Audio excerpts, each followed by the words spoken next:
और बिहार के मुख्यमंत्री नीतीश कुमार अक्सर अपने बयानों को लेकर चर्चा में रहते हैं। आज वो पूर्णिया जिले के रुपौली पहुंचे थे और जहां बड़ी संख्या में उनके समर्थक वहां पर जुटे। उन्होंने जनसभा को संबोधित किया। इस दौरान मुख्यमंत्री नीतीश कुमार, उप मुख्यमंत्री सम्राट चौधरी, मंत्री संजय झा और लेसी सिंह समेत कई 1 दर्जन मंत्री रुपौली पहुंचे। इस दौरान सभी मंत्रियों ने जेडीयू प्रत्याशी कलाधर मंडल के पक्ष में चुनाव प्रचार किया। इस मौके पर मुख्यमंत्री नीतीश कुमार ने जेडीयू प्रत्याशी बीमा भारती पर जमकर कटाक्ष किए। उन्होंने कहा कि जिसको बोलने नहीं आता था, हमने उन्हें कई बार विधायक बनाया, 2 बार मंत्री बनाया। आज पैसे के लोभ में वो दूसरे दल में चली गई। सारे काम कराए गए, हर घर बिजली, नल का जल, हर घर शौचालय, पक्की गली नाली का निर्माण सब कुछ किया गया।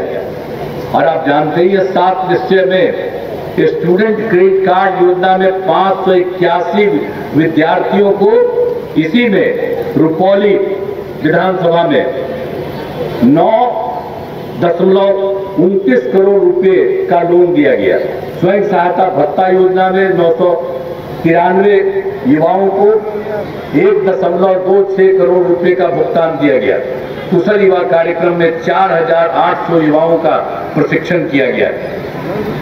और स्वास्थ्य के क्षेत्र में भवानीपुर में सामुदायिक स्वास्थ्य केंद्र का निर्माण किया गया और रुपौली में कई पथों और पुलों का निर्माण किया गया।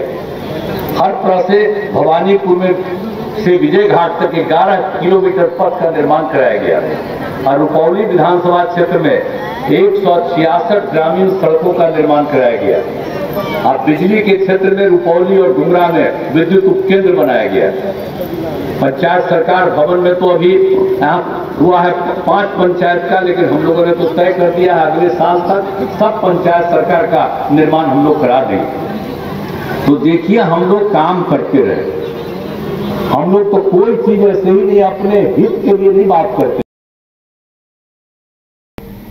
गढ़वा जिले के रंका प्रखंड के राजकीय उत्क्रमित मध्य विद्यालय हाट दोहर में एक से बढ़कर एक कारनामा सामने आ रहे हैं। कुछ दिन पहले स्कूल के शिक्षक बायोमेट्रिक हाजिरी लगाकर स्कूल से गायब थे, जिसकी जानकारी रंका अनुमंडलीय पदाधिकारी रुद्र प्रताप को दी गई, जिस पर उन्होंने जांच कर कार्रवाई करने की बात कही है। लेकिन अब तक एक और मामला सामने आ गया। बताया जा रहा है कि रोड बनाने के लिए ठेकेदार की तरफ से बालू गिट्टी रखा गया था। ठेकेदार से बिना पूछे शिक्षक ने स्कूल के छात्र छात्राओं से 1 किलोमीटर दूरी से बालू गिट्टी की ढुलाई करवा ली। अब पूरे मामले को लेकर रंका प्रखंड विकास पदाधिकारी देवेंद्र राम ने स्कूल में जाकर जांच कर कार्रवाई की बात कही है। तो डेली यही काम करते हैं? कौन करता है? सब बच्चा लोग करता है जी।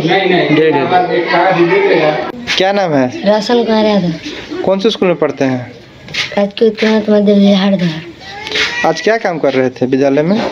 दार खरीद रहे थे और एंगल गाड़ रहे थे और सीमेंट वगैरह। कौन बोला था? सर। कौन सर? राम सेवक सर। क्या नाम है? रोशन कुमार कासिया। कौन से स्कूल में पढ़ते हैं? राजकीय उत्क्रमित मध्य विद्यालय हाट दोहर में। आज कौन से काम कर रहे थे स्कूल में? एंगल गाड़ रहे थे। कहाँ से? बालू लाए थे आधा किलो दूर से, गिट्टी भी। और क्या कर रहे थे?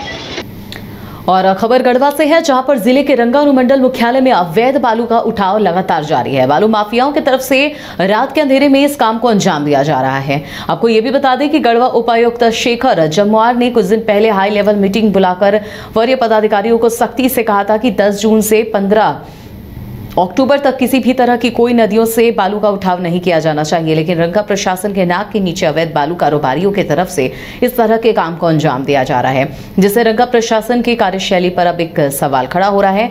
साथ ही लोगों को ये सोचने पे मजबूर कर रहा है कि कहीं इस अवैध कारोबार में प्रशासन की संलिप्तता तो नहीं। रात्रि में बालू रात्रि बालू ढोया जा रहा है और डंपिंग करके यहाँ पे 5 से 6 हज़ार ट्रिप बालू में बेचा जा रहा है। आप झारखंड सरकार के निर्देश से चिट्ठी लिखा गया था कि 10 जून से 15 अक्टूबर तक बालू झारखंड में बंद किया गया है। लेकिन बालू माफिया के द्वारा बालू डंपिंग किया जा रहा है। अब 5 से 6 हज़ार ट्रिप बालू में बेचा जा रहा है। यहाँ पे गरीब लोग अब आवास नहीं बना पा रहे हैं, महंगा में 5,000-6,000 ट्रिप बालू बेचा जा रहा है, डंपिंग किया जा रहा है। यहाँ पे मंडल प्रशासन के ध्यान निगरानी में नहीं जा रहा है। रात्रि में बालू रात्रि बालू ढोया जा रहा है और डंपिंग करके यहाँ पे 5 से 6 हज़ार ट्रिप बालू में बेचा जा रहा है। अब झारखंड सरकार के निर्देश से लिखा चिट्ठी लिखा गया था कि 10 जून से 15 अक्टूबर तक बालू झारखंड में बंद किया गया है, लेकिन बालू माफिया के द्वारा बालू डंपिंग किया जा रहा है। अब 5 से 6 हज़ार ट्रिप बालू में बेचा जा रहा है। यहाँ पे गरीब लोग अब आवास नहीं बना पा रहे हैं, महंगा में 5,000-6,000 ट्रिप बालू बेचा जा रहा है, डंपिंग किया जा रहा है। यहाँ पे मंडल प्रशासन के ध्यान निगरानी में नहीं जा रहा है। गया में बिहार राज्य दफादार चौकीदार पंचायत की प्रमंडलीय इकाई ने 1 दिवसीय धरना दिया। साथ ही उन्होंने जुलूस निकालकर अपनी मांग को लेकर प्रदर्शन किया। धरना में शामिल दफादार चौकीदार पंचायत सदस्यों का कहना है कि दफादार चौकीदार को सेवानिवृत्ति के बाद उनके आश्रितों में से एक को नौकरी दिए जाने का प्रावधान था, जो कि खत्म कर दिया गया था। यह व्यवस्था कुछ दिनों तक चली, लेकिन अब उस पर हाईकोर्ट ने रोक लगा दी है। ऐसे में दफादार चौकीदार पंचायत राज्य की सरकार से मांग करती है कि सारे आदेशों को शिथिल करते हुए स्वैच्छिक सेवानिवृत्ति की सुविधा बहाल की जाए और आश्रितों को नौकरी दी जाए। जो रिटायर कर रहे थे, रिटायर करने वाले के आश्रितों को जो है नौकरी उसमें मिल रही थी, बीच में जो है सरकार रोक लगा दी।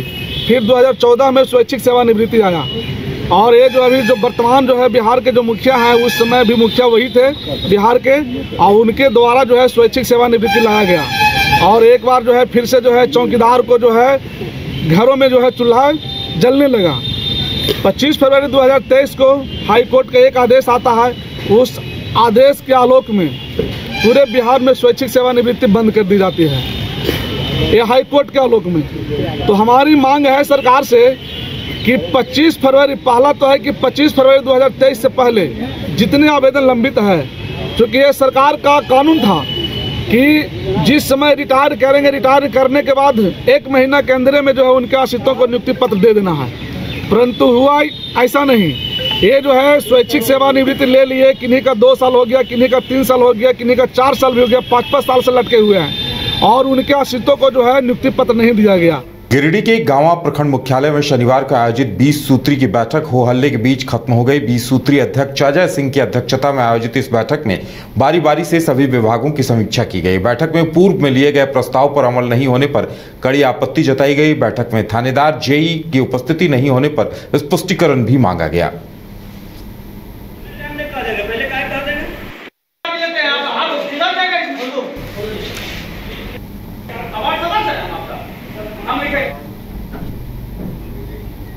लगातार मिल रही शिकायतों के बाद शनिवार को ADM law and order Hema Prasad ने शहीद निर्मल महतो मेडिकल कॉलेज अस्पताल का औचक निरीक्षण किया। इस दौरान उन्होंने मरीजों से बातचीत कर राउंड पर डॉक्टर के आने, नर्स की तरफ से समय पर समुचित सुविधा उपलब्ध कराने, साफ सफाई की व्यवस्था, चादर बदलने, साफ सफाई समेत दवा की उपलब्धता के बारे में जानकारी प्राप्त की।